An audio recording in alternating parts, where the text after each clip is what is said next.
नमस्कार दोस्तों, स्वागत है आप सभी का हमारे चैनल पर। दोस्तों, हरितालिका तीज। हरितालिका तीज का जब भी जिक्र होता है तो हर एक सुहागिन स्त्री के चेहरे पे एक चमक सा आ जाता है। हर एक सुहागिन स्त्री अपने पति की लंबी उम्र की कामना के लिए इस व्रत को करना चाहती है और सभी लोग इस व्रत का भली भांति पालन भी करती है। उनका ये मानना है कि इस व्रत कथा को करने से, सुनने से उनके पति दीर्घ आयु होते हैं, चिरंजीवी होते हैं और उन्हें अच्छा राज्य सौभाग्य की प्राप्ति होती है।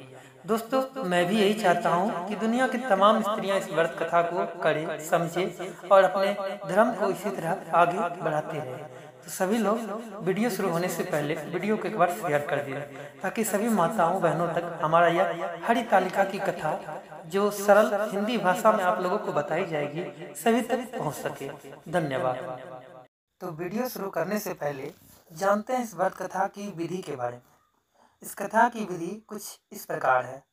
सबसे पहले प्रातःकाल उठकर स्नान आदि कार्यों से निवृत्त होकर हम सभी को मिट्टी की प्रतिमा लेनी है जिसमें शिव सपरिवार में विराजमान हो, माता गौरी, शिव जी और गणेश जी महाराज हमारे सामने विराजमान हो।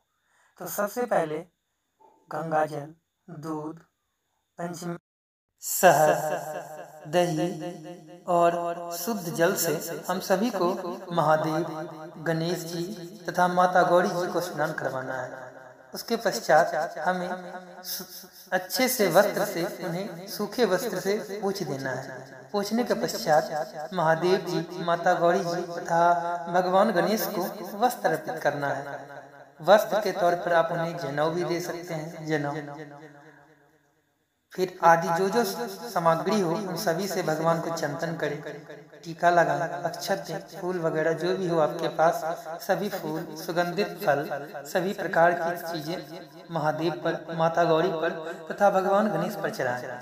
इसके पश्चात सभी लोग एकत्रित होकर भगवान शिव जी तथा माता गौरी जी के सामने एक अखंड दीप को प्रज्वलित करें। उस दीप के प्रज्वलित होने के पश्चात सभी माताएं बहनें हाथ में फूल, अक्षत आदि कुछ द्रव्य लेकर भगवान शिव जी तथा माता जी गौरी के आगे में हाथ जोड़कर बैठ जाएं। सभी लोग हाथ जोड़कर बैठने के पश्चात इस कथा को ध्यान लगाकर सुने। तो चलिए कथा को शुरू करते हैं। सूत जी कहते हैं मंदार की माला से जिन पार्वती जी का केश पास अलंकृत है और मुंडों की माला से जिन शिव जी की जटा अलंकृत है, जो पार्वती जी दिव्य वस्त्र धारण किए हुए हैं और शिव जी दिगंबर जो कि नंगे बैठे हुए हैं, ऐसे श्री पार्वती जी तथा श्री शिव जी को मैं प्रणाम करता हूँ। राम ने कैलाश पर्वत के शिखर पर बैठी हुई श्री पार्वती जी कहती हैं, हे महेश्वर, हमें ऐसा कोई गुप्त व्रत या पूजा बतलाइए जो सब धर्मों में सरल हो, जिसमें कि परिश्रम भी कम करना पड़े लेकिन फल अधिक मात्रा में मिले। हे नाथ, यदि आप मुझ पर प्रसन्न हो तो यह विधि बतलाइए। हे प्रभु, किस तप, व्रत, दान या अद्य मध्य रहित आप जैसा महाप्रभु हमको प्राप्त हुआ। तब शिवजी बोले, हे देवी सुनो, मैं तुमको एक व्रत जो मेरे सर्वस्व और छिपाने योग्य है, लेकिन तुम्हारे प्रेम में वशीभूत होकर मैं तुमको बतलाता हूँ। शिव जी ने कहा, भारतवर्ष में जैसे नक्षत्रों में चंद्रमा, ग्रहों में सूर्य, वर्णों में ब्राह्मण, देवताओं में विष्णु और भगवान में नदियाँ, गंगा में पुराण और महाभारत में पुराणों में महाभारत और वेदों में सामवेद और इंद्रों में मन श्रेष्ठ है। सब पुराणों और वेदों का सर्वस्व जिस तरह कहा गया है, मैं तुम्हें एक उसी प्रकार का प्राचीन व्रत बतलाता हूँ। उसे एकाग्रचित होकर शुद्ध मन से सुनो। जिस व्रत के प्रभाव से तुमने मेरा आधा आसन प्राप्त किया वह तुमको मैं बतलाऊंगा, क्योंकि तुम मेरी प्रियसी हो। भद्रपद मास के हस्त नक्षत्र से युक्त शुक्ल पक्ष की तृतीय तिथि को उसका अनुष्ठान मात्र करने से स्त्रियां सभी पापों से मुक्त हो जाती है। हे देवी, तुमने आज से बहुत दिन पहले हिमालय पर्वत पर इस व्रत को किया था। यह वृतांत मैं तुमको कहूँगा। पार्वती जी ने पूछा, हे नाथ, मैंने क्यों यह व्रत किया था? यह सब आपके मुख से सुनना चाहती हूँ। तब महादेव जी ने बोला कि उत्तर की ओर एक बड़ा रामनिक और पर्वतों में श्रेष्ठ हिमवान नाम का पर्वत है। उसके आसपास तरह तरह की भूमियां, तरह तरह के वृक्ष उस पर लगे हुए हैं। नाना प्रकार के पशु पक्षी और अनेक प्रकार के पशु उस पर निवास करते हैं। वहां पहुंचकर गंधर्व के साथ बहुत से देवता, सिद्ध चरण, पक्षीगण सर्वदा प्रसन्न मंद से विचरते रहते हैं। वहां पहुंचकर गंधर्व गाते हैं, अप्सराएं नाचती हैं। उस पर्वतराज के कितने ही शिखर ऐसे हैं जिसमें स्फटिक रत्न और वैदुर्य मणि की आदि की खान भरी हुई है। यह पर्वत ऊंचा तो इतना अधिक मात्रा में है कि मित्र के घर के समान समझकर आकाश को स्पर्श किए रहता है। उसके समस्त शिखर सदैव हिमवर्त से आच्छादित रहते हैं और गर्द जल की ध्वनि सदा सुनाई देती रहती है। हे पार्वती, तुमने बाल काल में ही उसी पर्वत पर तपस्या की थी। 12 वर्ष तक उल्टा टांग कर केवल धुआं पीकर रही, 64 वर्ष तक सूखे पत्ते को खाकर रही और माघ मास में तुम जल में बैठी रहती थी। वैशाख की दोपहरिया में पंचअग्नि तपती थी। श्रावण महीना में जब जल बरसता तो तुम भूखी प्यासी रहकर मैदान में बैठी रहती थी। तुम्हारे पिता इस तरह के कष्ट सहन को देखकर बड़े दुखित हुए और वे चिंता में भी पड़ गए कि मैं अपनी कन्या किसको दूं। उसी समय नारद जी वहां आ पहुंचे। मुनि श्रेष्ठ नारद जी उस समय तुम्हें देखने के लिए गए थे। नारद जी ने देखा कि गिरिराज ने अर्ध पग आसन आदि देकर उनकी पूजन की और कहा, हे स्वामी, हे महाराज, आपका आगमन हमारे लिए अच्छा है। बोलिए महाराज, किस कारण, किस उद्देश्य से आप यहाँ पधारे हैं? तब नारद जी ने कहा कि हे पर्वतराज, सुनो, मैं भगवान विष्णु का भेजा हुआ दूत और आप ही के पास आपसे मिलने आया हूँ। आपको चाहिए कि यह योग्य कन्या रत्न आप किसी योग्य वर को दें। भगवान विष्णु के समान योग्य वर ब्रह्मा, इंद्र और शिव इनमें से कोई नहीं है। इसीलिए ये पर्वतराज सुनो, मैं यही कहूंगा कि आप अपनी कन्या भगवान विष्णु को ही दे दें। हिमवान ने कहा कि भगवान विष्णु स्वयं मेरी कन्या को ले रहे हैं और आप यह संदेश लेकर हमारे पास आए हैं तो हम उन्हें अपनी कन्या अवश्य देंगे। हिमवान की इतनी बात को सुनकर मुनिराज नारद जी आकाश में विलीन हो गए। वे पीताम्बर, शंख चक्र और गदा को धारण करने वाले भगवान विष्णु के पास पहुंचे और वहां हाथ जोड़कर भगवान विष्णु से नारद जी सभी वृत्तांत कह सुनाने लगे और यह कहे कि हे देव सुनिए, मैंने आपका विवाह पक्का कर दिया। उधर हिमवान ने भी तुम्हारे पास यानी पार्वती जी के पास जाकर यह कहा कि हे पुत्री, मैंने तुम्हें भगवान विष्णु को दे डाला। तब तुम बिना पिता की बात को सुनकर, तुम बिना उनकी बातों का उत्तर दिए अपने सखियों के घर चली गई। वहां जमीन पर कर तुम बहुत दुखित होती हुई विलाप करने लगी। तुमको इस प्रकार विलाप करते हुए देखकर सखियों ने तुम्हारे दुख का कारण पूछा और कहने लगी कि तुम क्यों इतनी दुखित हो, तुम्हारे दुख का क्या कारण है, वह हमें बतलाओ। तुम्हारी जो कुछ इच्छा होगी मैं यथाशक्ति उसको पूरा करने की चेष्टा करूंगी, इसमें कोई भी संचय नहीं है। तुम बोली, पार्वती जी बोली कि मेरी जो कुछ अभिलाषाएं हैं उसे तुम प्रेम पूर्वक सुनो। मैं एकमात्र शिव जी को ही अपना पति बनाना चाहती हूँ, इसमें तनिक भी संचय नहीं है। मेरे इस विचार को मेरे ही पिताजी ने टुकड़ा दिया, इसी से मैं अपने शरीर का त्याग करने के लिए चली आई है। मैं अपने शरीर का त्याग कर दूं।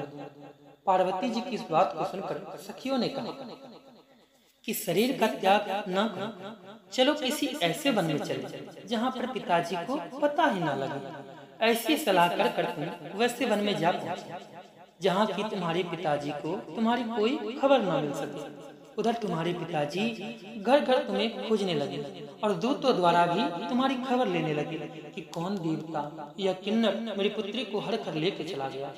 उन्होंने मन ही मन यह सोचा कि मैं नारद जी के आगे प्रतिज्ञा कर चुका हूँ कि मैं अपनी पुत्री भगवान विष्णु को ही दूंगा। ऐसा सोचते सोचते हिमवान जी मूर्छित होकर गिर गए। गिरिराज जी को मूर्छित देखकर सभी लोग हाहाकार कर दौड़ पड़े। जब उन्हें होश हुआ तो सभी लोग पूछने लगे कि गिरिराज जी, हिमवान जी, आप अपने मूर्छित होने का कारण बतलाइए।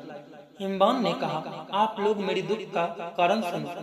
ना मालूम कौन मेरी कन्या को उठा कर ले गया, कौन मेरी कन्या को हर ले गया।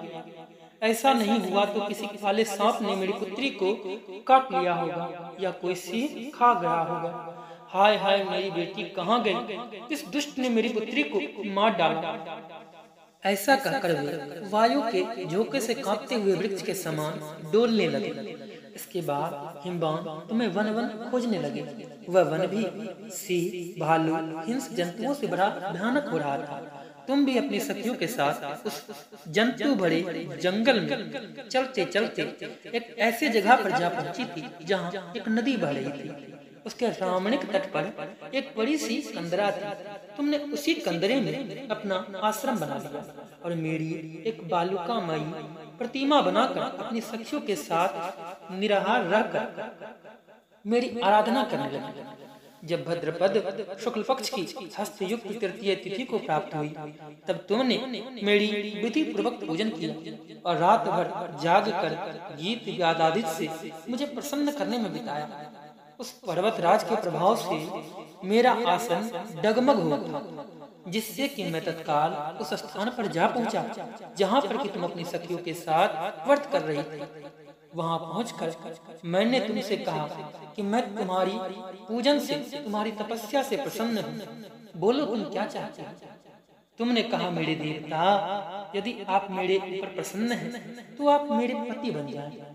मेरे तथास्तु कहकर कैलाश पर्वत पर वापस आने पर तुमने वह प्रतिमा को नदी में प्रभावित कर दिया और सखियों के साथ उस महाव्रत का पालन किया। हिमवान भी तब तक उस वन में तुम्हें खोजते खोजते आ पहुंचा। चारों दिशाओं में वह तुम्हारी खोज करते करते इतने व्याकुल हो चुके थे, इतने थक चुके थे कि तुम्हारी आश्रम के समीप पहुंचते ही वह गिर पड़े। थोड़ी देर बाद जब उन्हें होश आया तो उन्होंने नदी के तट पर, नदी के किनारे दो कन्याओं को सोते हुए देखा। देखते ही वह उठे और तुम्हें अपनी छाती से लगाकर विलक कर रोने लगे और फिर पूछे, पुत्री, तुम सिंह, बाघ आदि जंतुओं से बड़े इस वन में क्यों आ पहुंची? तब तुमने, पार्वती जी ने उत्तर दिया, हे पिताजी, मैंने पहले ही अपने आप को शिव जी के हाथों सौंप दिया। आप मेरी बात को टाल दिए थे, इसी से मैं यहाँ चली आई।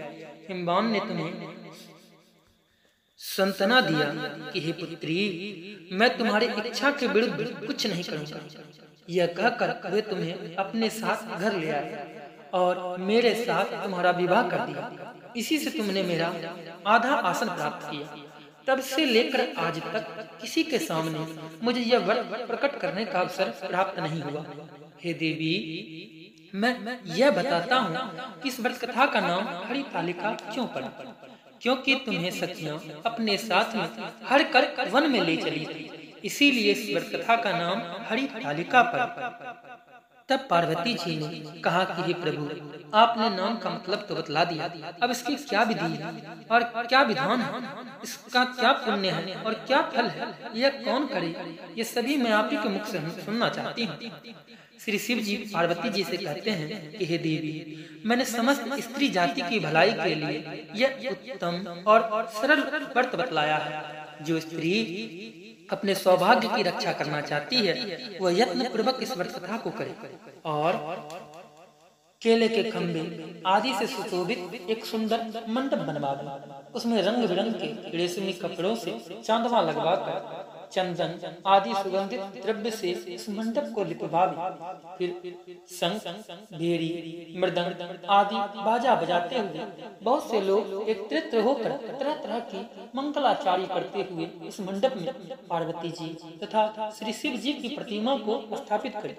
उस रोज दिन भर उपवास कर बहुत से सुगंधित फूल, सुगंधित और मनोहर धूप, नाना प्रकार के नैवेद्य एकत्रित कर मेरी पूजन करें, रात भर जागरण करें। ऊपर जो जो वस्तु गिनाई गई है उनके अतिरिक्त नारियल, सुपारी, जम्बूरी, नींबू, लौंग, अनार, नारंगी आदि जो फल हो सके उसे प्राप्त कर सके उसे इकट्ठा करें।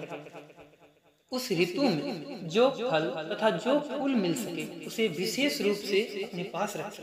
इसके बाद धूप दीप आदि से पूजन कर प्रार्थना करें, हे शिवे, हे शिवरूपिणी, हे मंगले, हे सब अर्थों को देने वाली देवी, हे शिवरूपा, आपको हम नमस्कार करते हैं।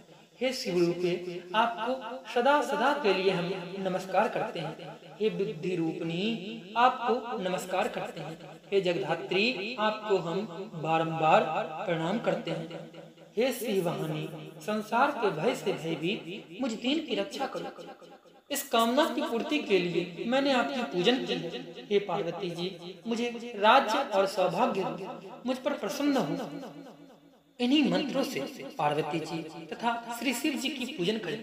तदनंतर विधि पूर्वक कथा को सुने और ब्राह्मणों को वस्त्र, गौ, स्वर्ण आदि दे।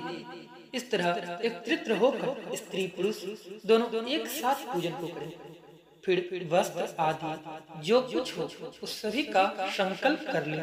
हे देवी, जो स्त्री इस प्रकार पूजन करती है वह सब पापों से छूट जाती है और से 7 जन्म तक सुख और सौभाग्य की प्राप्ति होती है। जो स्त्री तृतीय तिथि का व्रत न कर अन्न का भक्षण करती है तो उसे 7 जन्म तक बंधित रहती है और उसको बार बार विधवा होने का दुख भोगना पड़ता है। वह सदा दरिद्र पुत्र के शोक से शोकुल, स्वभाव की लड़ंकाही और सदा अपने दुखों को भोगने वाली होती है।